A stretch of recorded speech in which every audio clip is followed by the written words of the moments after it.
आप यहाँ पर गाते हो तो परमेश्वर की सेवा करते हो, तो आपको इतना तो डर होना चाहिए किसके लिए मैं गा रहा हूँ, मेरा पीछे का बैकग्राउंड क्या है, मैं इसके लिए पहले तैयारी कर लूँ, जो मैंने सुना है कहीं मैं जाके वही फिर मंदिरों में वही मूर्तियों में कहीं पढ़ ना जाऊँ, उसके लिए मैं तैयार रहूँ, अपने आप को तैयार रखूँ, उसके लिए प्रार्थना करके बैठी रहूँ आगे से। क्या आप ऐसे तैयार करे रहते हो? उसकी सेवा करते हो रहो, तब क्या होगा, तो मैं तुम्हारे देश में बरसात के आदि शुरुआत और अंत दोनों समय की वर्षा को अपने अपने समय पर बरसाऊंगा, जिससे तू अपना अन्न, नया दाख मधु, टटका तेल संचय कर सकेगा। सब कुछ क्या है, यहोवा के हाथ में है। तो इतना करे रहो। आपको अभी तक कुछ मिला हो या ना मिला, देखो कि हम उसकी सेवा कर रहे हैं तो पवित्र है कि नहीं, वो तो पीछे पड़ के ही मिलेगी। हाँ, जैसे लोहा चुम्बक को खींच ही लेता है ना, चुम्बक लोहे को खींच ही लेता जहां भी रहता, सेम अगर आप उसके लिए पवित्र बनोगे, उसकी खोज में रहोगे,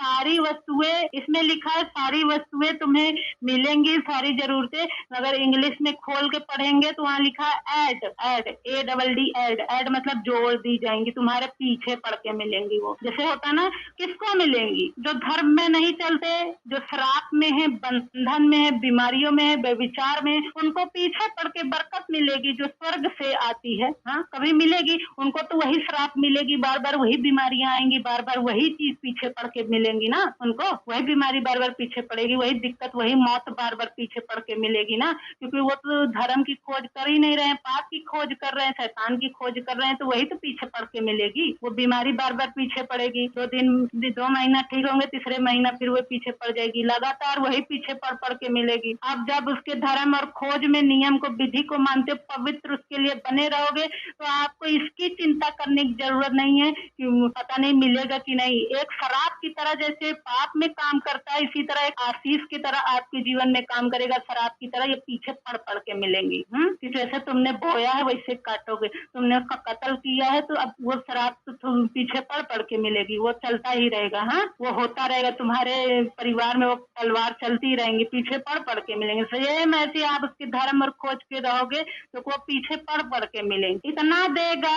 आप रखने की स्थान ढूंढने लगोगे कि अब जगह कम पड़ गई है, आप सोच में लग जाओगे, इतना तो सोचा ही नहीं, इतनी बड़ी सोच ही नहीं, कहाँ रखे थे। हाँ, सुलेमान को इतना धन दिया, इतना धन दिया, उसने सिर्फ बुद्धि मांगी कि उसकी प्रजा को कैसे चलाए, यही सिर्फ मांगा।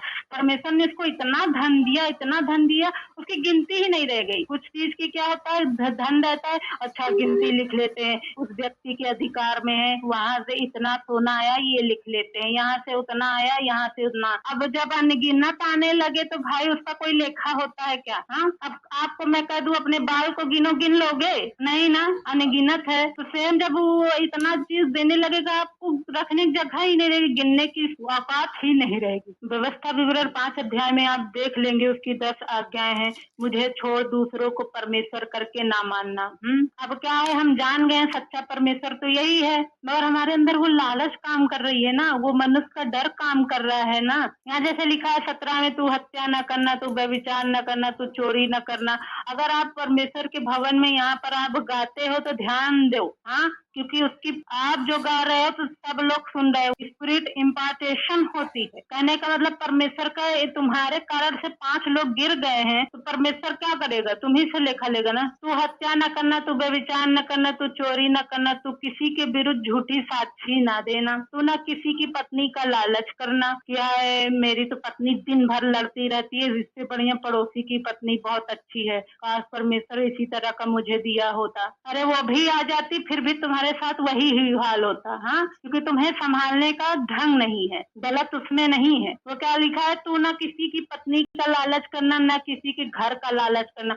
अरे जी, उसके कार आ गया है और अंदर अंदर कुड़ने लगे आप, इतना अच्छा घर, इतनी अच्छी बिल्डिंग और दिन रात उससे जलने लगे, कुड़ने, उससे अच्छे से बात भी नहीं करते हो, उसके तरक्की से जलने लगे। वो क्या कहता है, तू ना किसी की घर का लालच करना कि मुझे भी इसी तरीके का मिल जाए। हाँ, कुछ लोग क्या होते हैं, जबरदस्ती आके किराया पे रह लेंगे, फिर क्या करेंगे, ये मेरा ही घर है, मुकदमा दर्ज करने लग जाते ना। किसी को रहने का थोड़ा सा उंगली पकड़ाओ तो सिर पे चढ़ने लग जाते। वो क्या कहता है, तू ना किसी के घर का लालच करना, ना उसके खेत का, ना उसके दास का, ना उसके नौकरों का जो कुछ है, ना उसकी दासी का, ना उसके बैल का, आज के जमाने में ना उसके कार का, ना उसके टू व्हीलर का, ना साइकिल का, ना उसके सोने का हार का, ना उसके कपड़े का, ना उसके सुंदरता का। क्या लिखा है? ना बैल, ना गधे का, ना उसकी किसी और वस्तु का लालच करना। इतना तो लिखा ही परमेश्वर ने, लास्ट में लिखा है ना उसकी किसी और वस्तु का, कोई भी वस्तु हो सकती है, लालच नहीं करना। व्यवस्था 10 अध्याय उसका 1 से 3। नदाब और अबीहू का पाप। नदाब और अबीहू क्या थे? परमेश्वर के लिए अलग किए गए थे, सेवा के लिए, उसके कामों के लिए अलग किए गए थे। कहना भी कहना कि कुछ भी परमेश्वर के काम हो सकते हैं, वो गाना हो सकता है, वो दरी बिछाना, बड़ा भवन है तो दरी बिछाना, कुर्सी लगाना, हाँ, पानी भरना, खाना खिलाना, कुछ भी, है ना। तो यहाँ क्या था? इनका काम क्या था? दिया जलाना था। तब नादाब और अबीहू नामक, ये कौन थे नादाब और अबीहू? हारून के 2 पुत्र थे, हारून के, मूसा का भाई हारून। 2 पुत्रों ने अपना अपना धूप दान लिया, उनमें आग भरी और उसमें धूप डालकर उस ऊपरी आग को, जिसकी आज्ञा यहोवा ने नहीं दी थी, यहोवा सम्मुख अर्पित कर दिया। धूप डाल के, यहाँ लिखा क्या है? उसमें धूप डालकर उस ऊपरी आग को, जिसकी आज्ञा, उनको धुआं ले जाना था। उन्होंने आग लेके गई, समझ में आ रहा है ना मेरी बात? वो आग लेके गए परमेश्वर सामने। यहाँ लिखा है उनमें आग भरी, आग भरा उन्होंने धूप दान में। कितना खरा परमेश्वर था। उसमें धूप डालकर उस ऊपरी आग को, जिसकी आज्ञा यहोवा ने नहीं दी थी, यहोवा के सम्मुख अर्पित किया। तब यहोवा के सम्मुख से आग निकली, उन दोनों को भस्म कर दिया। पहले जो स्वर्ग से आग गिरती थी, सचमुच आज जो है अनुग्रह का परमेश्वर है, तो सब कुछ यीशु मसीह ने कर दिया है। हाँ, चमत्कार चिन्ह कर दिया। अब हमें क्या करना पड़ता है? बिलीव करना पड़ता है, विश्वास करना पड़ता है। पहले तो परमेश्वर, उसके भवन में कोई गलत पवित्र जाता था, उसके भवन में तुरंत आग निकल जाती थी। कोई क्षमा भी नहीं मांग पाता था, परमेश्वर माफ कर दे, माफ कर दे। आग निकलती थी, उनको जला देती थी। वे यहोवा के सामने मर गए। तब यहोवा सम्मुख से आग निकली और वो दोनों को भस्म कर दिया, और वो यहोवा सामने मर गए। सबको लगा ये क्या हुआ? ये तो धूप जलाने गए, ये परमेश्वर सेवा करते, ये तो गाते ही हैं परमेश्वर के साथ, ऐसा क्यों हुआ? तो यहाँ लिखा, तब मूसा ने हारून से कहा, यह वही बात है जिसे यहोवा ने कहा था कि जो मेरे समीप आए, अवश्य है कि वह मुझे पवित्र जाने। क्या जाने? पवित्र जाने। जो कहा गया है वही करोगे तभी तो पवित्र जान रहे। उससे बढ़ चढ़ के कर रहे हो तो इसका मतलब कि आप उसको पवित्र जानते ही क्यों? हाँ, उन्होंने कहा जो मेरे समीप आए, क्या करे? सारी जनता के सामने मेरी महिमा करे। सारी जनता के सामने क्या करे? मेरी महिमा करे। अब देखो, जो आत्मा में बढ़े होंगे तो कहेंगे ये खुद है परमेश्वर की आज्ञा नहीं मानते हैं, और ये गा रहे हैं, ये धूप जला रहे हैं। समझ में आ रहा है ना? कितने को इससे ठोकर लगेगी कि नहीं, बिगड़ जाएंगे बहुत से लोग। तो परमेश्वर ने कहा, अवश्य जो मुझे पवित्र जाने, सारी जनता के सामने मेरी महिमा करे। सारी जनता के सामने, जो सुन रही है, जो देख रही है, आके बैठी हुई है, महिमा करे मेरी, सारी जनता के सामने। आप जो गा रहे हो तो आपके पीछे की लाइफ वैसे ही हो। सब जो सुन रहे हैं, परमेश्वर की महिमा हो सुनने वाले के ऊपर। समझ में आ रहा है ना?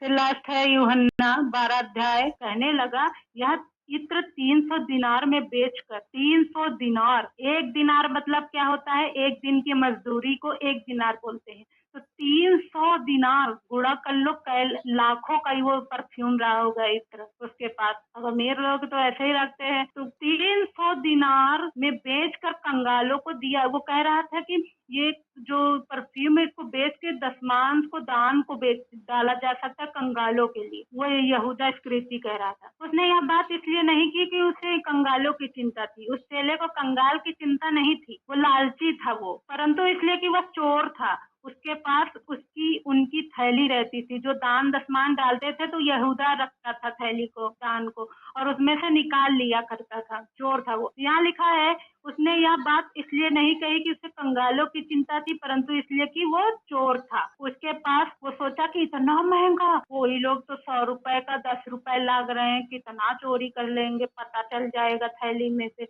अगर ये 3 लाख का है तो 3,000 आ रहे हैं, दशमांश आ रहे हैं, दान आ रहे हैं, 30,000 आ रहा है, हाँ, दशमांश। इसमें से और चोरी कर लूंगा तो पता नहीं चलेगा। मेरी बात सुनने आ रही है ना? तो इसकी ये चिंता थी, कंगालों की चिंता नहीं थी, क्योंकि ज्यादा ज्यादा पैसा आया है तो बेचेगी ये परफ्यूम का तो ज्यादा दाम दसमान से आएगा, तो इसमें से थोड़ा पैसा निकाल भी लूंगा, चोरी भी कर लूंगा, तो कौन सा पता चलेगा। 100 रुपए में से 10 रुपए दान दसमान दे रहे हैं तो उसमें तो खाली कर दूंगा तो पता चल जाएगा। तो वो ज्यादा पैसों से क्या करता था, चोरी करता था। उनकी थैली रहती थी, उसमें जो कुछ डाला जाता था वो निकाल लेता था। यीशु ने कहा उसे रहने दो। यीशु मसीह को पता था ये सब। अब जब वचन सुना रहा है तो ना माने तो क्या करे, एक दिन वो ठोकर खाएगा ही। यीशु ने कहा उसे रहने दो, उसे वह मेरे गाड़े जाने के दिन के लिए। यीशु ने ये चीज ये स्वीकार करके ये महसूस किया, ये मेरी तैयारी हो रही है गाड़े जाने की, कब्र में जाने की। क्योंकि एक मुर्दा जब मर जाता है तो क्या होता है, उसको इत्र मला जाता है, उसको नहलाया जाता है, परफ्यूम छिड़का जाता है ना, सुगंधित चीज डाला जाता है ना, उसके गाड़े जाने की तैयारी करते हैं ना, लास्ट यही करते हैं ना। तो यीशु मसीह को वो जो चीज कर रही थी वो स्त्री को नहीं पता था, वो स्वागत के लिए कर रही थी, मगर यीशु मसीह ये सब सोच रहे थे ये मेरे गाड़े जाने की आखिरी बार तैयारी हो रही। क्योंकि उनको क्रूस पे चढ़ना था, उनको मुर्दे पे परफ्यूम थोड़ी छिड़कने, इतनी लाश उनकी खराब हो गई और उसे राजा ले गए थे। मगर उनके लिए सारी विधि नियम हुआ, ऐसा नहीं हुआ कि परमेश्वर ने उनके कि लवारिस की तरह उनके मुर्दे को छोड़ दिया कब्र में, पूरी तैयारी की। हाँ, यीशु ने कहा उसे रहने दो, उसे मेरे गाड़े जाने के दिन के लिए रखने दो, क्योंकि कंगाल तो तुम्हारे साथ सदा रहते हैं परंतु मैं तुम्हारे साथ सदा नहीं रहूंगा। यीशु मसीह ने कहा कंगाल तो तुम्हारे साथ सदा रहेंगे मगर मैं तुम्हारे साथ सदा नहीं रहूंगा। जो वो मेरे साथ कर रही है करने दो। यीशु मसीह को बाद में पता चला कि कोई मुझे पकड़वाएगा, एक जो है जो शैतान है जो इन्हीं में से। तो लालच कितना खतरनाक चीज है, हमी को नाश कर बैठता है। परमेश्वर क्या कहता है, जो कोई मेरे नजदीक आए वो क्या करे, पवित्र अपने आप को बनाए। आपको मनुष्य की कोई चिंता करने की जरूरत नहीं है। आप बंधन में हो, एक बार करके देखो, मना करके देखो मनुष्य को, आप उस बंधन से छूट जाओगे। मुझे बहुत न्योता उता मिलता है, मैं कहीं नहीं जाती, उस दिन मेरा उपवास रहेगा, कहीं कुछ बहुत सुनने को मिलता है, बहुत ज्यादा। मगर सुनने को तो ये लगता है कि सुनने काश चले जाओ तो सुनने को नहीं मिलेगा।